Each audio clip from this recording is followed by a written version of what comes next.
ورضوان من الله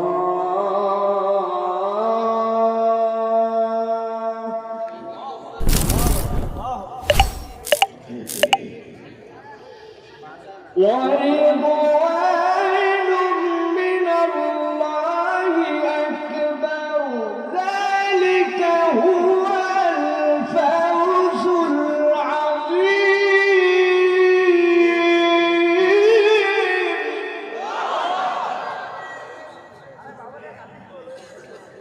ذلك هو الفوز العظيم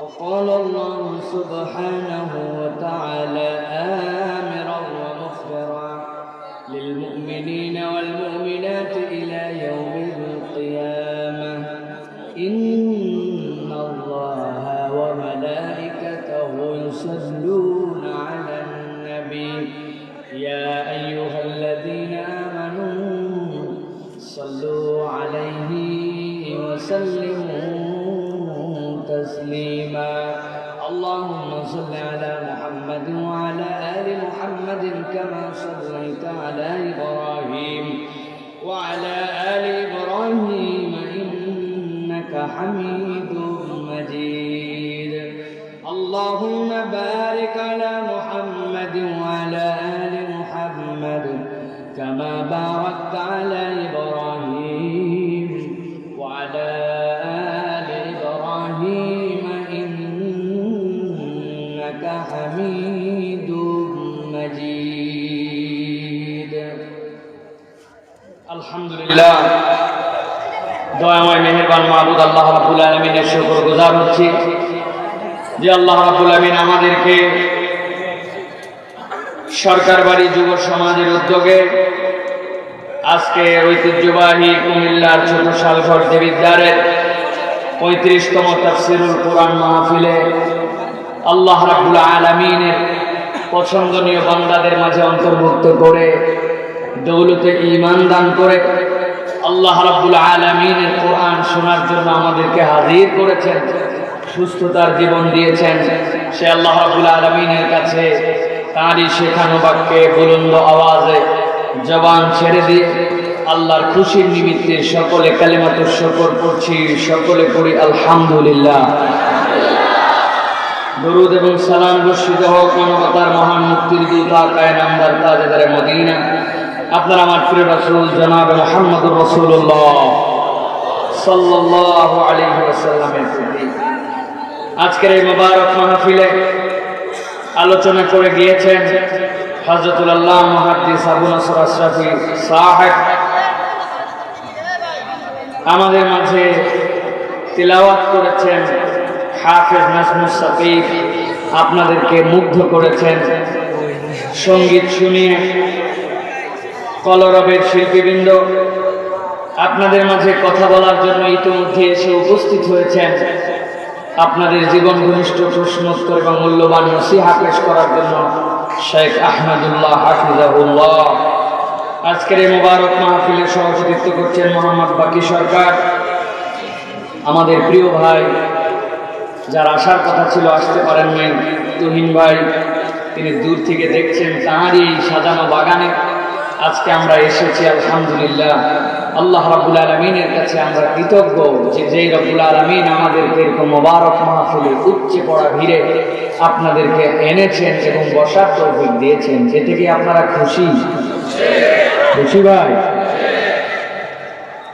আমরা যখন কোরআনের মাহফিলে আসি সবাই খুশি হয়, এই সৃষ্টিকুলের সবাই খুশি হয়। কারণ এইটা যদি এলেম অর্জনের নিয়ত হয় আপনার যে আমি কোরআনের কিছু শিখব, আল্লাহ যদি তৌফিক দেয় সে অনুযায়ী আমল করব, তাহলে আপনার এটা শিক্ষার মাহফিল। আর আল্লাহ রাসূল সাল্লাল্লাহু আলাইহি সাল্লাম বলেছেন, যখন কেউ ইলম অর্জনের জন্য যায়, আল্লাহ রাব্বুল আলামিন দুনিয়ার বুকে যত সৃষ্টিকুল আছেন সবাইকে তার জন্য দোয়া করতে লাগায়। সারাদিন আপনি দোয়া করছেন, আল্লাহ তুমি আমার একটা চাকরি বাকরির ব্যবস্থা করে দাও, আল্লাহ রেজাল্ট একটু ভালো করে দাও আল্লাহ, রিজিকের টানাটানি আসে একটু দূর করে দাও আল্লাহ, আল্লাহ রে শরীরটা ভালো যাচ্ছে না একটু সুস্থ করে দাও আল্লাহ। এরকম দোয়া আমরা করি নাই ভাই?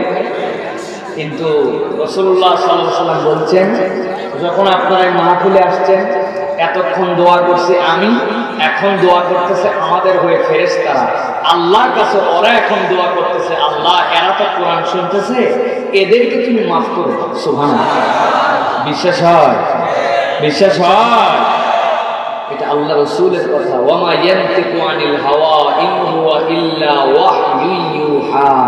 আমার নবী একটাও বানানো কথা বলেন নাই, জিহ্বা আল্লাহ নড়াতে বললে তবেই নড়াইছেন। সুতরাং বিশ্বাস করতে হবে আমাদের এই মোবারক মাহফিলে ফেরেশতারা ঘিরে ধরে আপনার আমার জন্য দোয়া করছে। সুবহানাল্লাহ। এই জন্য বললাম এরকম মাহফিলে যখন আমরা আসি সবাই খুশি হয়, কিন্তু বেজার হয় একমাত্র শয়তান, ঠিক কিনা? সে নানাভাবে উস্কানি দেয়, নানাভাবে আপনাকে নানান ধরনের বুদ্ধি দিবে মাথার মধ্যে। অনেকক্ষণ ছিলি সেই মাগরিবের পরে থেকে জানা কথা কি বলবি, যতগুলো ইউটিউব চ্যানেল আছে কালকে দেখে নিবনি কত কি হয়েছিল, যা এখন উঠে যা, যা একটা চা খাই। নানাভাবে ইনজেকশন দিয়ে একবার যদি তুলতে পারে লাভ কি? ফেরেশতার দোয়া থেকে বঞ্চিত করলো, আপনি মোবারক জায়গাতে চলে গেলেন, যাই হ হ হ করে বাড়িতে চলে গেছেন। এরকম হ হ পার্টি আসে না হয়? সবাইকে মাহফিলে আসতে পারছে? এই জন্য প্রিয় ভাই আপনাদেরকে বলবো, জানা কথা হলেও মন দিয়ে আবার শুনতে হয়, কারণ আল্লাহ রাব্বুল আলামিন কোরআনে নির্দেশনা দিয়েছেন, হে রাসূল আপনি মানুষকে স্মরণ করায় দেন, স্মরণ করলেই লাভ। এটা কার কথা? কার কথা? আল্লাহ। সুতরাং প্রিয় ভাইয়েরা, আমরা ইনশাআল্লাহ চেষ্টা করব মাহফিল একদম প্রাণবন্ত করে আমরা কথাগুলি শুনে আমরা যাওয়ার জন্য। তবে প্রিয় ভাইয়েরা, সবার আগে একটা আয় ঠিক করে নিতে হবে আমাদের। আজকে পৃথিবীতে আমরা দেখতে পাই বহুত মানুষের দাড়ি, টুপি, জুব্বা, নামাজ, কালাম, হজ, যাকাত সব রেডি রেডি, কিন্তু মানুষের যে ঈমান চলে গেছে এটা মানুষের খবর নেই। কথা বলেন ঠিক কিনা? অনেকের ঈমান চলে যায়, আমাদের কথাবার্তা, আচরণে অনেক সময় ঈমান চলে যায়, বিভিন্ন কথা পর্যন্ত ঈমান চলে যায়। আমি যে কত মাহফিলে এই কথা বলি, এখন নতুন শয়তানের টেকনিক হচ্ছে, করোনা ভালো হওয়ার পরে শয়তান এখন আমাদেরকে বুঝায় যে করোনা তো আমরা মোকাবেলা করছি। বলে না ভাই? করোনা মোকাবেলা করছে না? হ্যাঁ, খবর নিয়ে দেখেন একটু, এখন ইংল্যান্ডের কি খবর? মোকাবেলা, নতুন ওমিক্রন ভার্সন আসছে, ইংল্যান্ড ম্যাসাকার হয়ে যাচ্ছে। তাদের মন্ত্রী বলতেছে, ফরাসির মন্ত্রী, বিদ্যুতের গতিতে ছড়াচ্ছে। সেই সময় আপনি কোরআনের মজলিসে গায়ে গায়ে লাগায়া ভিআইপি মোডে বসে আছেন, আর শয়তান বোঝাচ্ছে আমরা তো করোনা মোকাবেলা করেছি। কি মাঝে মাঝে বন্যা মোকাবেলা করে, মাঝে মাঝে আমরা দেখতে পাই ভূমিকম্প মোকাবেলা করে, মাঝে মাঝে টর্নেডো মোকাবেলা করে, সিডর মোকাবেলা করে, করতে করতে এখন মোকাবেলা করছে কি? করোনা। জিজ্ঞাসা করবেন কেমনে মোকাবেলা করলে? ওরে বাবা, উত্তর রেডি।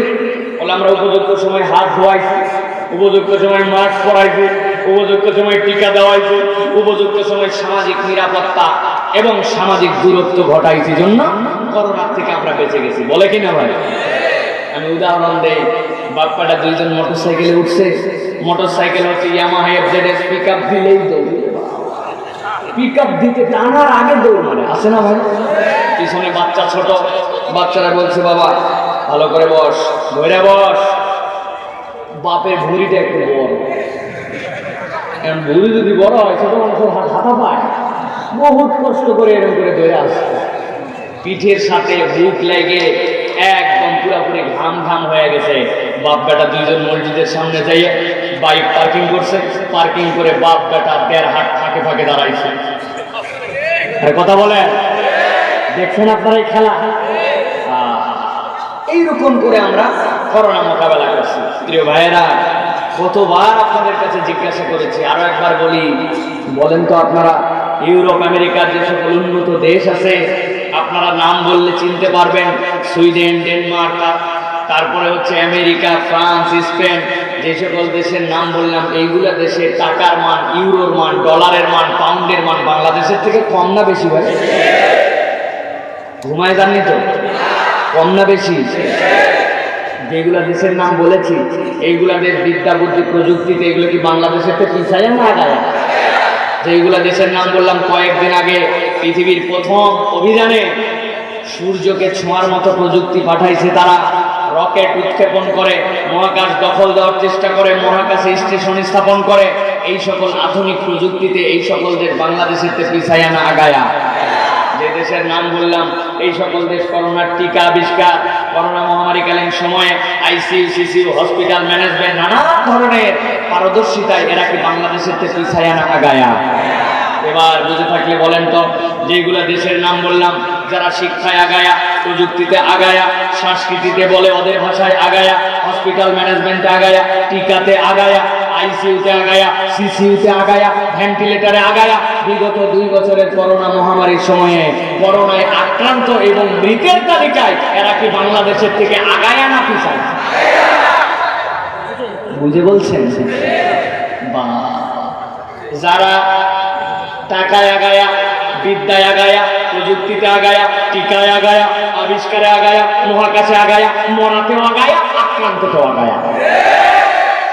তার মানে কি বোঝা যায়? তার মানে বোঝা যায় দুনিয়ার এই সকল প্রযুক্তিতেই যদি একমাত্র করোনাকে ঠেকায় দেওয়া যেত, এই সকল দেশে করোনা মহামারী হতোই না, ঠিক কি না? সুতরাং প্রিয় ভাইয়েরা, ভালো করে মনে রাখবেন, বর্তমান বাংলাদেশে আল্লাহ আমাদেরকে যতদূর পর্যন্ত ভালো রেখেছেন, এই ভালো রাখাটা আল্লাহ রাব্বুল আলামিনের দয়া। আল্লাহর দয়া না থাকলে আমরা এরকম ভালো থাকতে পারতাম না, ঠিক কি না? সাথে সাথে মনে রাখবেন, ইসলাম আপনার আমার জন্য একটা নির্দেশনা দিয়েছে। ইসলাম বলছে লা দারার ওয়ালা দারার, মুসলমান কারো ক্ষতি করবে না, ক্ষতিগ্রস্ত হবে না। প্রিয় মুসলমান, আপনি মাস্ক পরবেন, আপনি সামাজিক নিরাপত্তা মানবেন, সরকারের দেওয়া স্বাস্থ্যবিধি উপেক্ষা করবেন না, টিকা নেওয়ার প্রয়োজন হলে টিকা নেবেন। নিরাপত্তার জন্য যদি 2 ফুট 1.5 ফুট দূরে চলতে হয়, এটা যদি তারা প্রুভ করতে পারে তাহলে এটাও আপনি মানতে পারেন। কিন্তু আপনাকে মনে রাখতে হবে, হাজার প্রযুক্তি, হাজার নিরাপত্তা, হাজার কিছুর পরে যদি আমার আল্লাহ ধরতে চান, ঠেকানোর কেউ নাই। আর যদি আমার আল্লাহ বাঁচায় রাখেন, পৃথিবীর ধরার কারো স্বার্থ নাই, ঠিক কিনা? এর নাম কি ঈমান? এর নাম কি? সবাই বলেন, এর নাম কি? বাবা সেনকেও বলতে চিৎকার করে বলেন, সবাই এর নাম কি? এইটা আগে মজবুত করতে হবে। আমাদের এই ঈমান চুরি হচ্ছে শয়তানের প্রধান টার্গেট। অন্য কিছু চুরি করবেন আপনার টার্গেট হচ্ছে শয়তানের কোন ঈমান চুরি করা। কথা বলা ঈমান ভাঙাবে, আচরণ ঈমান ভাঙাবে, বিভিন্ন প্রযুক্তিকে ঈমান ভাঙাবে, বিভিন্নভাবে আল্লাহ রাব্বুল আলামিনের দেওয়া এই দৌলতটা শুধু যে কেড়ে নিতে পারে। এরপরে আপনি নামাজ পড়লেই কি আর না পড়লেই কি, জিকির করলেই কি আর না করলেই কি, শয়তানের গেইনা যদি ঈমান আপনার নিয়ে নিতে পারে। সুতরাং সাবধান, সব খারাপ হতে পারে, ঈমান খারাপ হতে পারি না, ঠিক কিনা? প্রিয় ভাইয়েরা, আমি আজকে বেশিক্ষণ কথা বলবো না। শাইখ আহমদুল্লাহকে আমি বলে আসছি 40 থেকে 50 মিনিট আমি কথা বলবো। শাইখ ইনশাআল্লাহ স্টেজে চলে আসবেন। আমি আপনাদের কাছে নির্ধারিত একটি প্রসঙ্গে সংক্ষিপ্ত সময়ে কথা বলবো। কোরআনুল কারীমের আলাদা আলাদা 3টা সূরা থেকে নির্ধারিত একটা প্রসঙ্গে কথা বলার নিয়ত করেছি। সেটি হচ্ছে, দুনিয়ার বুকে আমরা একজন আরেকজনের সাথে অনেক ধরনের প্রতিশ্রুতি করি। দুনিয়ার বুকে আমরা একজন আরেকজনের সাথে নানান ধরনের ওয়াদা করি। এমনকি বাড়ির থেকে বেরিয়ে আসার সময় ছোট বাচ্চা যদি আপনার বাড়িতে থাকে, আপনি বের হওয়ার সময় আব্বু তুমি যেও না, বলে তুই টেনশন করিস না, আসার সময় তোর জন্য চকলেট নিয়ে আসবে, বলি না ভাই? প্রতিশ্রুতি কিন্তু আমরা দিই, বউরেও প্রতিশ্রুতি দেয় অনেক সময়। বউয়ের মন খারাপ, আপনি টেকনিক্যালি বলছেন এই মাসের বেতনটা হলে আল্লাহ বলে নিয়ত করে আসছে, এমন একটা শাড়ি দেখছি দোকানে, দিন টাকা ছিল না, তবে 1-2 তারিখের দিন মনে কিনে ফেলতে পারবে। এরকম আস্তে করে যখন বলছেন, বউয়ের হয়তো মন খারাপ ছিল, উনি না শোনার ভান করতে করতে কি বললেন, না তেমন কিছু বলি না, আসুক তারপরে টের পাবে। বউ অপেক্ষা করতেছে, আজকে 20 তারিখ, 30 তারিখের পরে শাড়ি আসবে। এরকম আমরা প্রতিশ্রুতি আমাদের স্ত্রীদেরকে দিই, তাই না ভাই? মাদ্রাসায় রেখে আসার সময় বাচ্চাকে বলে, বাবা ভালো করে পড়, এবার কিন্তু যাওয়ার পরে নতুন একটা জামা, নতুন একটা জ্যাকেট, জুতাও একটা কিনে দিব, এই ছুটিতে গেলেই কিন্তু বাবা ভালো করে পড়িস। আমরা এরকম বিভিন্ন ধরনের প্রতিশ্রুতি আমাদের দুনিয়ার জীবনে একজন আরেকজনের সাথে দিয়ে থাকি কিনা ভাই? কিন্তু ইমানদার হিসাবে আমাদের দায়িত্ব হচ্ছে সব প্রতিশ্রুতিগুলো রক্ষা করা। কিন্তু মানুষ হিসাবে আমাদের গাফিলতিতে সব প্রতিশ্রুতি আমরা সবসময় রক্ষা করতে পারি। আল্লাহ রাব্বুল আলামিন অভিনবভাবে কুরআনুল কারীমের মধ্যে, আরে দুনিয়ার মানুষ তো মানুষ প্রতিশ্রুতি করে, আল্লাহ কুরআনুল কারীমের মধ্যে বান্দাদের সাথে 5 ধরনের প্রতিশ্রুতি করেছেন। কয় ধরনের? চিৎকার করে দুইটা জিনিস আগে বলতে হবে। একটা হচ্ছে প্রতিশ্রুতি করছেন কে? একটু জোরে বলেন ভাই। প্রতিশ্রুতি করছেন কে? প্রতিশ্রুতি করছেন কার সাথে? তার বান্দার সাথে। কার সাথে? এবার বলেন তো, আল্লাহ রাব্বুল আলামিনের প্রতিশ্রুতি কি ভঙ্গ হওয়ার কোনো সম্ভাবনা আছে? আল্লাহ নিজে এটা ওয়াদা করেছেন, ইন্নাকা লা তুখলিফুল মিআদ। নিশ্চয় তোমার রব যে প্রতিশ্রুতি করেন, এই প্রতিশ্রুতি কখনোই আল্লাহ ভঙ্গ করেন না। সুবহানাল্লাহ বলেন। এখন আজকে আমরা সাধ্যের মধ্যে পাঁচটা তো প্রতিশ্রুতি, আমরা দু একটা দেখার চেষ্টা করি যে আল্লাহ আমাদের সাথে কি প্রতিশ্রুতি করলেন, আর এই প্রতিশ্রুতিটা আমাদের জীবনে পাওয়ার জন্য আল্লাহ কি শর্ত আরোপ করলেন, আল্লাহ শর্তটা কি দিলেন, যে এই শর্তটা আপনি ফুল করলে আপনার জন্য এই প্রতিশ্রুতিটা দেওয়া হবে। 100 টাকা রিচার্জ করলেই এত মিনিট আছে, সাথে সাথে 3.5 GB প্লাস 0.5 GB ফ্রি, এরকম অফার পাই না আমরা? এই অফার কেমনে পাই? যেমন তেমন রিচার্জে না, ওদের দেওয়া ঘোষণা একটা রিচার্জ অ্যামাউন্ট, ওই রিচার্জ করলে এই বোনাস, ঠিক কিনা? আমার আল্লাহ রাব্বুল আলামিন দুনিয়ার মানুষের কাছে এরকম প্রতিশ্রুতি করেছেন, সাথে গুলো শর্ত দিয়েছেন। আজকে আমরা কোরআন থেকে দেখে নিব আল্লাহর প্রতিশ্রুতির বাহিরে আছি নাকি আমি ঢুকে গেছি। যদি আমি বাহিরে থাকি তুমি তাহলে ঢুকায় নিব, আর যদি আমি বাহিরে না থেকে ভিতরে থাকি তাহলে এই প্রতিশ্রুতি যেন আমার ব্রেক না হয় সেই দিকে আমরা সর্বতভাবে চেষ্টা করব। রাজি আছি তো আমরা? আছেন তো আপনারা প্রিয় ভাইয়েরা? আল্লাহ কবুল করুন, আল্লাহুম্মা আমিন। আল্লাহ রাব্বুল আলামিন বান্দার সাথে যতগুলো প্রতিশ্রুতি করেছেন, এর সর্বপ্রথম প্রতিশ্রুতি আল্লাহ রাব্বুল আলামিনের, আল্লাহ বলছেন আমি বান্দাদের সাথে একটা জান্নাত দেওয়ার প্রতিশ্রুতি করলাম। সুবহানাল্লাহ বলেন। আমার আল্লাহ রাব্বুল আলামিন বলছেন দুনিয়ার তাবৎ মানুষ যাদেরকে রব্বুল আলামিন সৃষ্টি করেছেন, সৃষ্টি করার পরে রব হিসাবে, খালিক হিসাবে আল্লাহ রাব্বুল আলামিন নিজেই বান্দাদের সাথে প্রতিশ্রুতি করছেন। আমার আল্লাহ বলছেন ওয়া'দাল্লাহুল মুমিনিনা ওয়াল মুমিনাত ওয়াল মুমিনাতি জান্নাতিন তাজরি মিন তাহতিহাল আনহার। আমার আল্লাহ নিজে নিজেই বলছেন ওয়া'দাল্লাহ, আল্লাহ রাব্বুল আলামিনকে কেউ বাধ্য করার ক্ষমতা রাখে না। রব্বুল আলামিন হিসেবে নিজেই তিনি তোমাদের সাথে ওয়াদা করছেন। ওয়া'দাল্লাহ, কার সাথে আল্লাহ ওয়াদা করছেন? আমার আল্লাহ বলছেন ওয়া'দাল্লাহুল মুমিনিনা ওয়াল মুমিনাত। রব্বুল আলামিন ঈমানদার মুমিন এবং ঈমানদার মহিলা যারা, তাদের সাথে রব্বুল আলামিন প্রতিশ্রুতি দিচ্ছেন জান্নাত। আল্লাহ বলছেন আমি আল্লাহ রাব্বুল আলামিন ঈমানের দৌলতওয়ালা যারা, আমি ওয়াদাবদ্ধ হলাম আল্লাহ, আমি রব্বুল আলামিন তাদেরকে জান্নাত দিব। সুবহানাল্লাহ। এখানে আল্লাহ রাব্বুল আলামিন কোনো শর্ত রাখেন নাই। আল্লাহ রাব্বুল আলামিন শর্ত কেবল একটা করছেন, তারা ঈমান। তার নাম কি?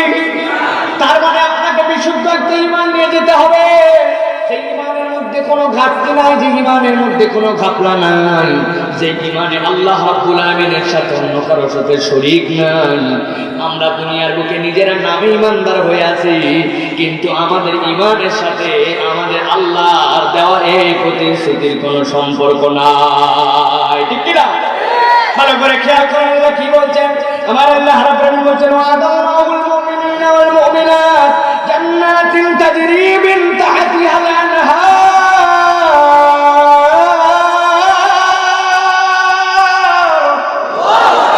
আমার আল্লাহ রাব্বুল আলামিন বলছেন দুনিয়ার মানুষ, আমি আল্লাহ রাব্বুল আলামিন ঈমানদার নারী এবং ঈমানদার পুরুষ যারা, তাদের সাথে ওয়াদা করলাম একটা জান্নাতের। আমার আল্লাহ রাব্বুল আলামিন যেখানে ঈমানদারদের সাথে জান্নাতের ওয়াদা করেছেন, সাথে সাথে রব্বুল আলামিন জান্নাতের মৌলিক দুইটা বিবরণ দিয়ে দিয়েছেন। কেন বিবরণ দিচ্ছেন সামনে আসলে বুঝতে পারবেন। ভালো করে খেয়াল করেন, আল্লাহ বলছেন জান্নাতুন তাজরি মিন তাহতিহাল আনহার। যেখানে আল্লাহ কোরআনের মধ্যে জান্নাতের বর্ণনা দিয়েছেন, ম্যাক্সিমাম জায়গায় রব্বুল আলামিন বর্ণনার সাথে সাথে উল্লেখ করেছেন তাজরি মিন তাহতিহাল আনহার। আল্লাহ রাব্বুল আলামিন তার বান্দাদেরকে একটা কনসেপ্ট ঢুকায় দিতে চান, তাদের মাথার মধ্যে একটা ধারণা পরিষ্কার করে দিতে চান। ও আমার আদরের বান্দা, দুনিয়ার বুকে তোর যখন অবস্থান ছিল, এই দুনিয়ার অবস্থানে মানুষ মৌলিক দুইটা ভাবে তার পথ চলে, দুইটা মাধ্যমের উপরে তার পথের অবলম্বন হয়। একটা হচ্ছে তার জন্য দুনিয়ার বুকে মাটির উপরে সে চলাচল করে, হয়তো বা সে পায়ে চলে, না হয় কোনো যানবাহনে চলে, না হয় কোনো মাধ্যম পন্থা অবলম্বন করে দুনিয়ার বুকে চলে, আরেকটা চলা হচ্ছে তার জন্য দ্বিতীয় একটা ধাপ হচ্ছে তার জন্য সে হয়তো বায়বীয় একটা রূপে চলে বা পানির উপর দিয়ে চলে। বান্দা যখন পানির উপর দিয়ে চলে হয়তো বা সে কোনো যানবাহন ব্যবহার করে অথবা অন্য কোনো উপায়ে তার উপর দিয়ে কোনো প্রক্রিয়া দেওয়া থাকে যেইটাতে তার পা সেখানে ছুঁই না যায় না, কিন্তু তার উপর দিয়ে চলাফেরা করে। আবার আল্লাহ রাব্বুল আলামিন বলেছেন ওয়াদাল্লাহুল মুমিনিনা ওয়াল মুমিনাতি জান্নাত, আমি আল্লাহ রাব্বুল আলামিন আমার ঈমানদার নর নারীর সাথে জান্নাতের ওয়াদা করলাম। আর জান্নাতের প্রথম ডেফিনিশন হিসেবে তোমাদের কনসেপ্ট এইটা ঢুকাই দিতে যাই। আমার আল্লাহ বলেছেন তাজরি মিন তাহতিহাল আনহার। ও দুনিয়ার মানুষ, যেই জান্নাতের ওয়াদা আল্লাহ তোর সাথে করলেন ওই জান্নাতে যখন তুই আসবি ওই জান্নাতে তোর পায়ের নিচ দিয়ে মাটিও থাকবে না, পানিও থাকবে না। নহর হচ্ছে 1 বছর, আনহার 2 বছর। আনহার হচ্ছে জুমায়ে তাকসীর, 3-এর উপর থেকে কত দূর পর্যন্ত শেষ হবে এর পরিমাণ কেউ জানে না। আমার আল্লাহ বলছেন জান্নাতে আসার পরে আমি আমার বান্দাদের পায়ের নিচ দিয়ে আমি রব্বুল আমিন এইরকম দুনিয়ার মাটি বা দুনিয়ার পানির অবস্থা থাকবে না, তার ওই জান্নাতের তলধারা দিয়া অজস্র অজস্র নহর মালা প্রবাহিত থাকবে। আমার রাসূলুল্লাহ সাল্লাল্লাহু আলাইহি ওয়াসাল্লাম বলেন এই যে শাহাদাত আঙ্গুলি যেটা আঙ্গুল আল্লাহ রাব্বুল আলামিন জান্নাতীদের জন্য এই নখটার একটা আলাদা দাম করে দিবেন। এই নখের এমন পাওয়ার হবে জান্নাতে যখন যাওয়ার পরে তার পায়ের নিচে নহরমালাকে সে প্রবাহিত দেখবে। আমার আল্লাহ নবী বলছেন ওই নহরমালা প্রবাহিত আর এই আঙ্গুলটা তার পাওয়ারফুল। ওই নহরমালা 1000 কোটি ধারায় প্রবাহিত, কিন্তু এই আঙ্গুল দিয়ে যখন নড়াবে বান্দার আলপনা যেরকম হয় ওই আঙ্গুলের ইশারায় তার জান্নাতের নহরগুলা 1,00,000 কোটি ধারায় বারবার দিক পরিবর্তন করবে। সুবহানাল্লাহ। আমার আল্লাহ রাব্বুল আলামিন জান্নাতের কনসেপ্ট বান্দার মধ্যে এটা ঢুকায় দেন। এরপর আল্লাহ রাব্বুল আলামিন দ্বিতীয় যেটা বলে, যেখানে জান্নাতের বর্ণনা আল্লাহ বলেন খালিদিনা ফিহা ওয়া মাসাকিন তাইয়িবাতান ফি জান্নাত।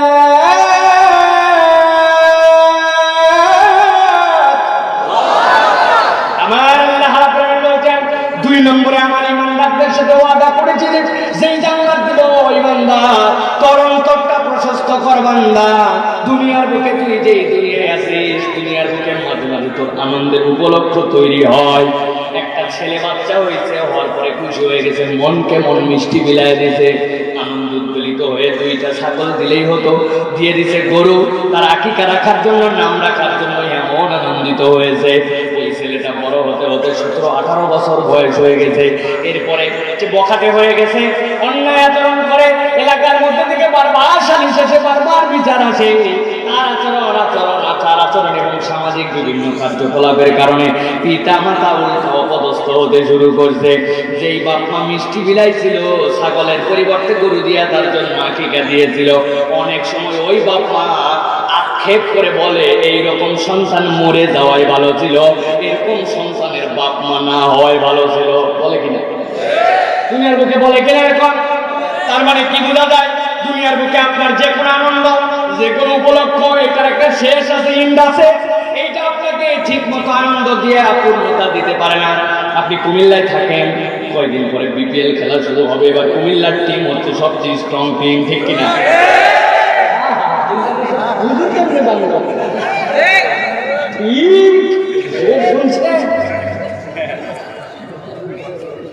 ঢাকার বন্ধুরে বলতে দোস্ত খেলা তো আর কুমিল্লায় হবে না, দল কুমিল্লার হলে যেমনি হোক আমার জন্য একটা টিকিট ম্যানেজ করবে।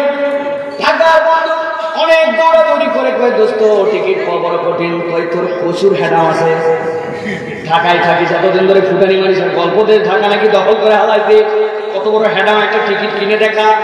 বন্ধুরি স্টেজে লেগে গেছে, এত বড় কথা বললো, অনেক খোঁজাখুঁজি করে ব্ল্যাকে একটা টিকিট ম্যানেজ করছে। দোস্তরে ফোন দিয়েছে, দোস্ত টিকিটের দাম কিন্তু 500 টাকা ছিল, কিন্তু এই টিকিট ব্ল্যাকে বিক্রি হচ্ছে এখন 2000 টাকা। দোস্ত বলছে কোনো ব্যাপার না, আব্বা যখন শ্বাস খুলে রেখে গোসল করতে যাবে কিছু সাইজ করে দিলেই ম্যানেজ। বন্ধু 2000 টাকা দিয়ে টিকিট কিনে ফেলছে। কিনে ফেলার পরে খেলার দিন সকালবেলা কুমিল্লা থেকে ঢাকা চলে গেছে। খেলা শুরু হবে দুপুর 2টায়, সকাল 10টার দিকে লাইন লাগাইছে মিরপুরে। অনেক কষ্ট করে স্টেডিয়ামের ভিতরে ঢুকছে। এরপরে পাওয়ার প্লের সময় সেরকম নাচানাচি করছে, লাফালাফি নিজের দলের সাপোর্ট করছে, সাকিব আল হাসান বাংলাদেশের জান বলে চিৎকার দিয়েছে ওই স্টেজের মধ্যে। ওইখানে যখন পুরস্কার বিতরণী হয়, ওই পুরস্কার বিতরণী পর্যন্ত আনন্দে কোনো কমতি করে না, চিল্লাচিল্লি করে। খেলা শেষ হয়ে গেছে, রাত্রি যখন 9টা বাজে, দর্শক আস্তে আস্তে করে স্টেডিয়াম থেকে বেরিয়ে যায়। সাথে যে বন্ধু ছিল, বন্ধু বলে চলো দোস্ত এখন আমরা যাই। বন্ধু বলে কি বললি? কি বললি? বলে আগামীকালকেও খেলা আছে, আমি মাঠে তো বাড়াতাম না, আগামীকালকে খেলা দেখে যাবো। কয় পাগল নাকি? টিকিট আজকের আগামীকালকে তুই কেমনে দেখবি? আমি থাকে যাবো মাঠের মধ্যে। ভালো ভালাই বাড়া, নাহলে পুলিশ কিন্তু একটু পরে আসবে, তোর মুখে তখন দিবে না, পাশার মধ্যে ধোলাই দিয়ে মাঠের থেকে বাইর করবে। প্রিয় ভাইয়েরা, সেই দল আপনার, যেই দেশ আপনার, যেখানে টিকিট কেটে আপনি ঢুকেছেন, সেই আনন্দটা আপনার জন্য ক্ষণস্থায়ী হয়। আপনার মন সেইটারে তৃপ্তি নেওয়ার একটা পর্যায়ে সেইটা শেষ হয়ে যায়। বাংলাদেশের খেলা বড় আবেগ নিয়ে দেখতে শুরু করছিলেন, বাপ রে বাপ। পরপর 3 বলে 3টা 4 মাসে আপনার আনন্দ ভুল করে গেছে, মনে করছেন আজকে কিছু একটা হয়ে যাবে। শেষে যাওয়ার পরে দেখছেন 10 উইকেটে হারছে।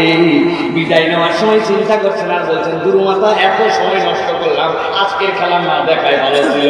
বলে কিনা? প্রিয় মুসলমান, এত উদাহরণ কেন দিচ্ছি? কারণ এখানে তরুণ যুবকরা ক্রিকেটকে পছন্দ করে।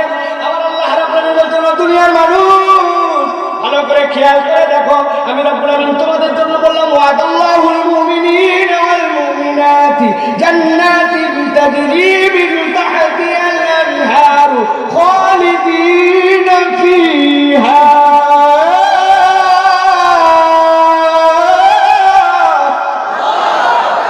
ও দুনিয়ার মানুষ, তোমাকে আমি আল্লাহ রাব্বুল আলামিন যেই জান্নাতের প্রতিশ্রুতি দিচ্ছি, তার মৌলিক নিয়ামতের একটা, তার ভিতরে একটা প্রাথমিক বিবরণ দিলাম, আর দ্বিতীয়ত তোমার জন্য জানালাম, একবার যদি ঈমান পূর্ণ করে তুমি আসতে পারো, তোমার দুনিয়ার যত ধরনের আনন্দ ছিল, এইগুলো আনন্দ ক্ষণস্থায়ী ছিল, শুরু হতো, শেষ হয়ে যেত। কিন্তু আমি আল্লাহ বললাম, এই আনন্দের উদ্যানে একবার যদি তোরে ঢুকাই, খালিদিনা ফিহা, তোর এই আনন্দ আমি আল্লাহ রাব্বুল আলামিন অনন্তকাল দিয়ে দেব। তোর এই আনন্দ আর কোনদিন শেষ হবে না। সুবহানাল্লাহ। আমার আল্লাহ রাব্বুল আলামিন এরপরে বলছেন, দুনিয়ার মানুষ, তোমাদের জন্য আরেকটা ওয়াদা আমি রাব্বুল আলামিন করলাম, ওয়া মাসাকিন তাইয়্যিবাতান ফি জান্নাতি আদন, তোমাদের জান্নাতে আদনের মধ্যে তোমাদের জন্য একটা পবিত্র বাড়ির ব্যবস্থা করলাম। মুফাসসিররা 2 ধরনের ব্যাখ্যা করেছেন মাসাকিনা তাইয়্যিবা। মাসাকিনা তাইয়্যিবার একটা ব্যাখ্যা হচ্ছে জেনারেল, যেটা আমাদের মাথায় ধরে, আপনার বাড়ি বিশাল ভিআইপি বাড়ি, আপনার বাড়ির মধ্যে টাইম ইসলামিক, আপনার বাড়ির মধ্যে সবগুলা কিছু আর্টিস্টিক, আপনার বাড়িটা অনেক ফ্যাশনেবল, কিন্তু আপনার বাড়ি যত দামি হোক, যত টাইলস হোক, আপনার বাড়ির মধ্যে পায়খানা আছে না নাই? কথা বলে যদি বাথরুমই না থাকে, তাহলে আবার বাড়ি হলো নাকি? আরে মিয়া, আপনার কমোটের দাম 5 লাখ টাকা হলেও ওই কমোটের মধ্যে ভাত খান না আপনি, ওই কমোটের মধ্যে পায়খানা করাই লাগে। ঠিক না? একবার হজে গেছিলাম আমি, যাওয়ার পরে আল্লাহ মাফ করুক, ওই মুরব্বী মানুষ গ্রামের থেকে গেছে, যাওয়ার পরে আমাদেরকে কেবল রুম দিছে, রুমে উঠার পরে খানিকক্ষণ পরে এসে আমি সাহেব আমার বিচার দিয়েছে যে, বাবা হজে এসে মনটা খারাপ হয়ে গেল। কেন? আমার খুব ক্ষুধা লাগছিল, আমি একটু সিরা ভিজাইছিলাম, কে জানি আমার সিরাটা খায়া লাগছে। আমি জিজ্ঞাসা করলাম, আপনি কোথায় সিরা ভিজাইছেন? ওইখানে ওই যে ছোট একটা ঘরের মধ্যে সুন্দর জানলা দিয়েছে, আমি ভিজাইছিলাম। আমি বললাম, চলেন যেখান থেকে যাই দেখি কমোটের মধ্যে সিরা ভিজাইছে, কে ফ্ল্যাশ করে দিয়েছে, শেষ। আরেকজন এসে আমারে বলতেছে, বাবা সবই ভালো, কিন্তু পা ধোয়ার জন্য এত কম পানি ভালো লাগে না। পা ধোয়ার জন্য কম পানি মানে একটু বুঝলাম না তো, অজু টুজু সব এক জায়গায় করে ওই যে সুন্দর একটা হাউসের মধ্যে পানি রাখছে, ওই জায়গায় আমি পা করছি, কিন্তু পানি কম। বুঝছেন কিছু আপনি? আমাদের দেশের কিছু মানুষ এইরকম, যারা বুঝে না, কিন্তু আল্লাহ তারপরেও দয়া করে ওই আল্লাহর ওই ধরনের বান্দাগুলোকে আল্লাহর ঘর দেখায়। সুবহানাল্লাহ। প্রিয় মুসলমান, যেটা বলছিলাম, মাসাকিনা তাইয়্যিবাতান ফি জান্নাতি আদন, এর ব্যাখ্যার মধ্যে বলা হচ্ছে, আপনার বাড়ি যেমনই হোক, যতই দামি হোক, আপনার বাড়ির মধ্যে অপবিত্রতা থাকে, আপনার বাড়ির মধ্যে টয়লেট সিস্টেম লাগে, ড্রেনেজ সিস্টেম লাগে। আমার আল্লাহ রাব্বুল আলামিন বান্দাদেরকে বলছেন আপনার জান্নাতে তোমার জন্য ঈমানদার এমন নিয়ামত থাকবো, ওই তৈয়ব বাড়িটা এমন হবে দুনিয়ায় তোমার এই কাম সারা দুনিয়ায় এইটা যেরকম ছিল জান্নাতে থাকবে না। জান্নাতে যাওয়ার পরে মলমূত্র বিসর্জনের আর কোনো প্রসঙ্গ নাই। আমি রব্বুল আমিন তোমার জান্নাতগুলোকে অসীম পবিত্র বানাবো, যেখানে সাথে মলমূত্র ত্যাগের কোনো সম্পর্ক নাই। সুবহানাল্লাহ। দ্বিতীয় একজন মুফাসসির বলছেন, তাফসীরে তাবারির ভিতরে আসছে, এই মুফাসসিররা বলছেন মাসাকিন তাইয়্যিবা। আল্লাহ রাব্বুল আমিন এই তাইয়্যিব দ্বারা কি বুঝিয়েছেন? আল্লাহ রাব্বুল আমিন বুঝাচ্ছেন দুনিয়ার বুকে যারা শিরক মুক্ত, যারা ঈমানকে বিশুদ্ধ করবে, তাদের অন্তরটাকে আল্লাহ রাব্বুল আমিনের দেওয়া ঈমানের সাথে কাউকে শরীক করবে না। ডাকলেও আল্লাহ, চাইলেও আল্লাহ, দুনিয়ার বুকে বিপদে পড়লেও আল্লাহ, দুনিয়ার বুকে জ্বালা মুসিবত যা আসুক সবকিছুতে আল্লাহর উপর ভরসা রাখে, ঈমানকে যারা বিশুদ্ধ করে রাখবে আল্লাহ রাব্বুল আমিন তাদের জন্য এইরকম একটা নয়ন জুড়ানো ব্যবস্থাপনা রাখবেন, ওইটাই হচ্ছে মাসাকিন তাইয়্যিবা। সুবহানাল্লাহ। আল্লাহ রাব্বুল আমিন বলছেন, এবার ও দুনিয়ার মানুষ, এই যে তোমাদের জন্য আমি ওয়াদা করলাম, ভালো করে বুঝেন, তোমাদের জন্য ওয়াদা করলাম, কি ওয়াদা করলাম? জান্নাত। জান্নাতের মৌলিক রব্বুল আমিন বললেন দুইটা নিয়ামত তোমাদেরকে জানাই রাখলাম, একটা হচ্ছে খালিদিনা ফিহা, আরেকটা হচ্ছে তাজরি মিন তাহতিহাল আনহার। মাসাকিন তাইয়্যিবাটা তোমাদের জন্য বোনাস। কিন্তু বান্দা জেনে রাখো এই যে ওয়াদা করলাম এইগুলো একটাও তোমার জন্য বড় বিষয় নয়। জান্নাতীদের জন্য জান্নাতে যাওয়ার পরে সবচেয়ে বড় বিষয় হবে ওয়ারিদওয়ানুম মিনাল্লাহি আকবার। আবার আল্লাহ রাব্বুল আমিন জান্নাতীদের জন্য সবচেয়ে বড় নিয়ামত হিসেবে যেইটাকে রাখবেন ওয়ারিদওয়ানুম মিনাল্লাহি আকবার। আমার আল্লাহ রাব্বুল আমিন জান্নাতীদের কাছে আসবেন, আসার পরে জান্নাতীদেরকে ডাক দিবেন, ইয়া হালাল জান্নাত। জান্নাতীরা যেই সাথে সাথে লাফতে উঠে আল্লাহকে বলবে লাব্বাইক ওয়া সাদাইক ওয়াল খায়রু বিয়াদাইক। আয় রব্বুল আমিন, আমরা হাজির আছি, ভালো মন্দ সবই তো তোমার হাতে। আমার আল্লাহ রাব্বুল আমিন জান্নাতীদেরকে জিজ্ঞাসা করবেন, হাল রাদিতুম, তোমরা কি খুশি আছো নাকি? জান্নাতীরা অবাক হয়ে যাবে, আমার রব বলেন কি আমরা খুশি নাই? মানে এমন নিয়ামত পেয়েছি যে নিয়ামত আর কেউ পেয়েছে নাকি? জান্নাতীরা সাথে সাথে উত্তর দিবে, মালা ওয়া মালাকা লা নারদা ইয়া রাব্বানা ওয়া ক্বাদ আতাইতানা মা লাম তুতি আহাদান ক্বাবলানা। ও আমাদের রব বলেন কি আমরা জান্নাতে খুশি না থেকে পারি নাকি? আপনি আমাদেরকে যা দিয়েছেন এরকম নিয়ামত তার কখনো কেউ পায়নি। সুবহানাল্লাহ। আল্লাহ রাব্বুল আমিন এরপরে জান্নাতীদেরকে বলবেন, হাল আযীদুকুম, আমি কি একটু বাড়াই দিব নাকি? জান্নাতীদের স্পিচলেস হয়ে যাবে, আর কথা বলতে পারবে না। এর উপর আবার কেমন করে বাড়াই? আল্লাহর নবী বলছেন, আল্লাহ রাব্বুল আমিন সাথে সাথে জান্নাতীদের জন্য ঘোষণা দিবেন, উহিল্লু আলাইকুম রিদওয়ানি। ও আমার বান্দারা, আজকে আমি তোদের জন্য ঘোষণা দিয়ে দিলাম, আজকের থেকে চিরস্থায়ীভাবে তোদের প্রতি খুশি হলাম। আমি রব্বুল আলামিন আর কোনোদিন তোদের প্রতি রাগ করব না। সুবহানাল্লাহ। আমার আল্লাহ রাসূল সাল্লাল্লাহু আলাইহি ওয়াসাল্লাম বলছেন, ও দুনিয়ার মানুষ, তোমরা জানো নাকি ওয়ারিদওয়ানুম মিনাল্লাহি আকবার মানে জানো নাকি? রব্বুল আমিন যেই না বলবেন উহিল্লু আলাইকুম রিদওয়ানি, সাথে সাথে রব্বুল আমিন তার মুখের উপর থেকে যতগুলা পর্দা আছে যেমনি রব্বুল আমিন আস্তে আস্তে সরাই দিবেন। ওই দিন জান্নাতে যাওয়ার পরে জান্নাতীদের সাথে রব্বুল আলামিনের দেখা হয়ে যাবে। এতক্ষণ একটু আগে বলেছে মালাকা লা নারদা ইয়া রাব্বানা ক্বাদ আতাইতানা মা লাম তুতি আহাদান ক্বাবলা। রব্বুল আমিন বলো কি আমাদের থেকে বড় নিয়ামত কেউ পেয়েছে নাকি? আমাদের থেকে বড় আজকে যা নিয়ামত দিয়েছো তার থেকে কল্পনা করতে পারি নাকি? রব্বুল আমিনের এই কথা যারা বলেছিল ওই মানুষগুলাই আল্লাহ রব্বুল আমিনকে যখন দেখে ফেলবে, রব্বুল আমিনকে দেখার সাথে সাথে এর আগে জান্নাতের যত নিয়ামত তার ছিল সব নিয়ামত তার কাছে তখন পাংশা মনে হবে। আমার রাসূল বলছেন, আল্লাহ যখন নিজেকে গুটায় নিবে বান্দাদের মন খারাপ হয়ে যাবে, এমন মন খারাপ জান্নাত আর তার ভালো লাগে না। এরপরে আল্লাহ বলছেন, ওয়াদাল্লাহুল মুমিনিনা ওয়াল মুমিনাত, আল্লাহ ওয়াদা করছেন মুমিন পুরুষ এবং মুমিন নারীর সাথে আল্লাহ জান্নাতের সকাল সন্ধ্যা জান্নাতীদের সাথে দিদার দিতে থাকবে।